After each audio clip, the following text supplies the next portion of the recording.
everyone. I'm Rob Kristofferson. I'm a professor of history at Wilfrid Laurier University, and I'm a specialist in Canadian labor history, and more particularly the history of Hamilton. We're standing in front of the Workers' Arts and Heritage Centre on Stewart Street in Hamilton right now. It's a labor arts and heritage museum that's been around since the mid-1990s. I've had the fortune of being involved with the WAC since it opened up. I helped do one of the opening exhibitions, and I've watched it grow and flourish over the years. And I'm Simon Orpana. I'm an artist and an educator that lives in Hamilton. I've done several projects about Hamilton history, including I was a facilitator for the Brightside Neighborhood Project, which collected oral histories of a vanished working people's neighborhood in the East End of Hamilton. And I also helped Rob, together we made a book about a graphic history about the 1946 Stelco strike. And today we are going to be talking about the 9-hour movement.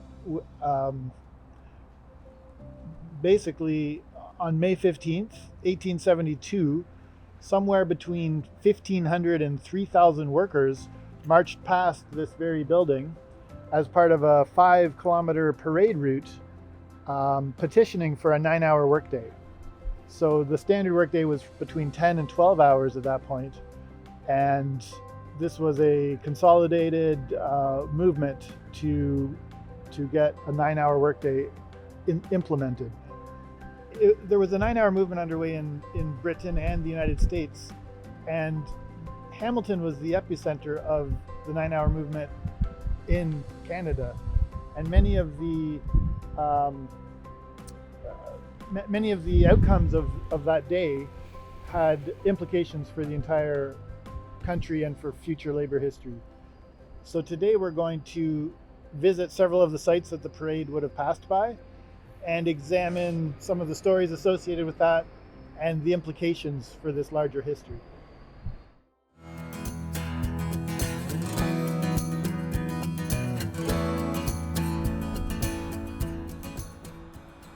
Behind me is the site of the Great Western Railway, which was built in the 1850s and provided an important link for goods between Hamilton and New York and Michigan.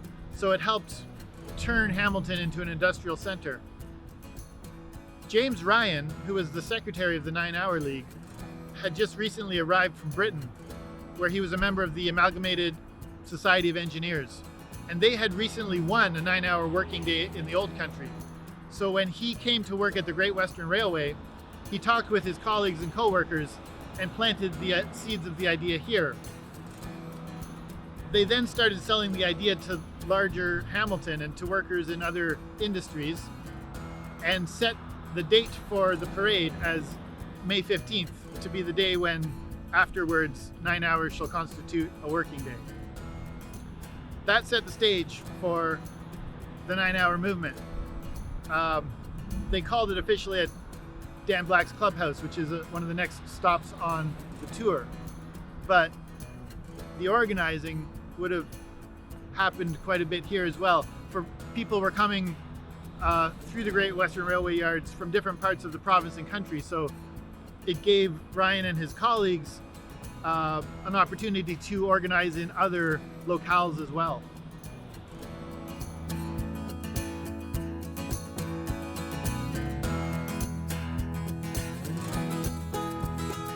So we're standing in front of what used to be Dan Black's Clubhouse. And in 1872, this would have been a meeting spot for workers to come and relax at the end of a busy workday, but also to talk about the news of the day and the issues of the day. And at that time, the 9-hour movement would have been on everyone's mind. Dan Black himself was known as a friend to labor organizers and unions.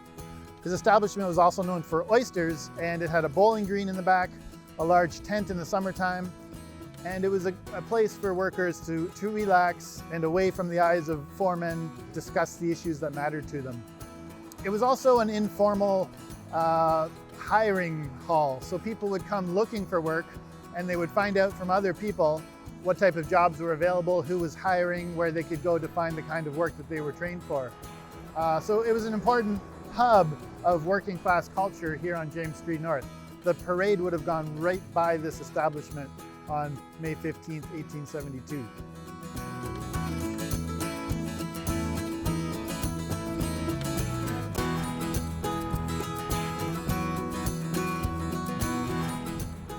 One of the major features of Hamilton's early industrialization was that a number of sewing machine factories sprung up in Hamilton, and this added a lot to a city that was already big in metal production, in clothing productions, and things like that. By the time of the 9 Hours movement, there were 5 or 6 sewing machine manufacturers in Hamilton. This building behind me was built in the early 1860s, and it was the original factory of the R.M. Wanzer sewing machine company. And the men and boys that worked in this factory produced sewing machines that were sold internationally. The little Wanzer sewing machine won the medal for the best sewing machine in the world at the Vienna Exposition around this time.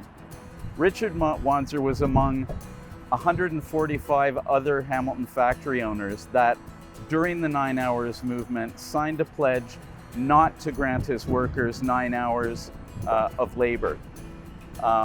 His general argument, and those of the other people that signed that petition, was that if you gave people shorter hours of labor in Hamilton, but not in other places in Canada, that Hamilton factories would become uncompetitive and end up going out of business. So it needed to be a Canada-wide thing if it was going to be anything at all.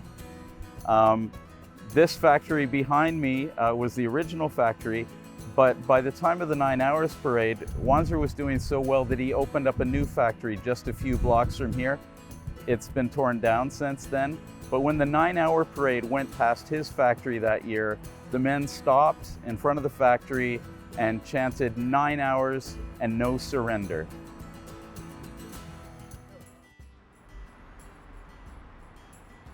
Behind me is a building originally called Larkin Hall.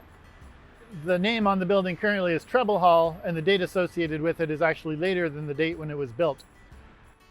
This was the cooperative store for the Knights of Labor, and this involves the aftermath of the 9 Hour movement. So after 1872, there was an economic recession, and that put a damper on a lot of labor organizing. When the economy picked up again, it brought a new wave of labor organizing, which included the Knights of Labor, an organization from the States. They had a different philosophy, a different approach to organizing, which instead of being based on strikes and actions, was based on collaborative mutual aid and cooperatives like this grocery cooperative behind us. So the manager of this cooperative was Alan Studholme, who would go on to be the first provincial member of Parliament representing working people in Canada. It was also, as an organization, a little different from the craft unions that were part of the 9 Hour movement. So the 9 Hour movement was organized by craft unions, which were associations representing particular professions. The Knights of Labor sought to organize entire working communities, which included women, it included racialized workers, and it sort of forms the precursor to the more inclusive forms of labor organizing that would emerge in the industrial period in the 20th century.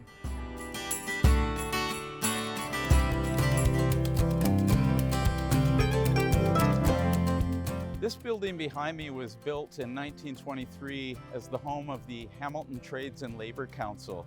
And it tells us a lot about where the labor movement ended up in the years after the 9 Hours movement.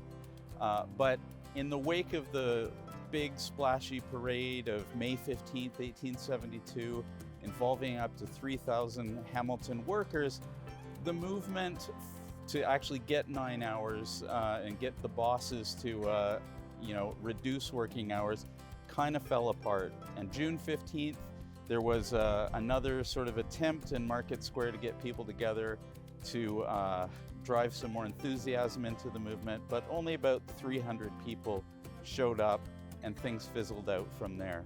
However, there were a number of really important things that came from the 9 Hours movement. The first of all is we had Canada's first labor newspaper, the Ontario Workman, which became the mouth of working people throughout the struggle.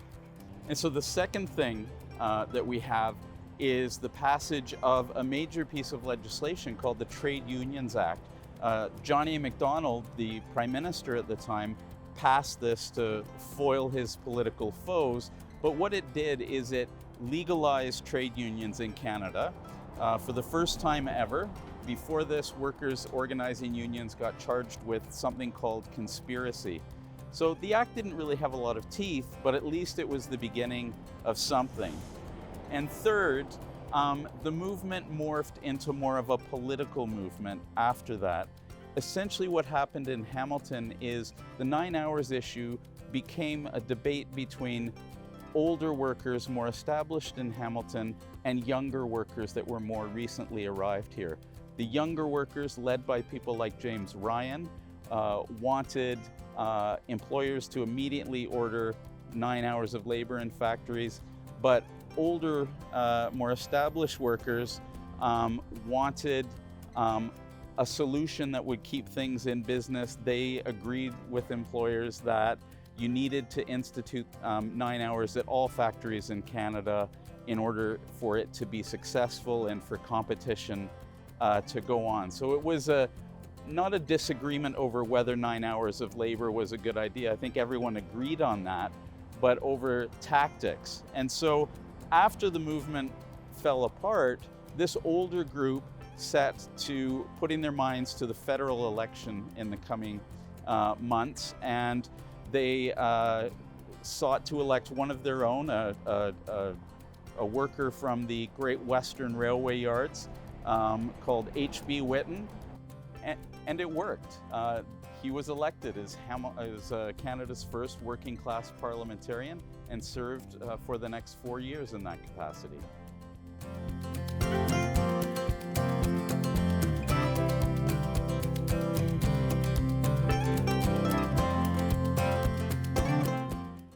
Well, at our last stop, we talked about some of the accomplishments that the movement made in spite of failing to achieve its immediate demands. I just want to talk about one more very important accomplishment of the movement as we wrap things up today.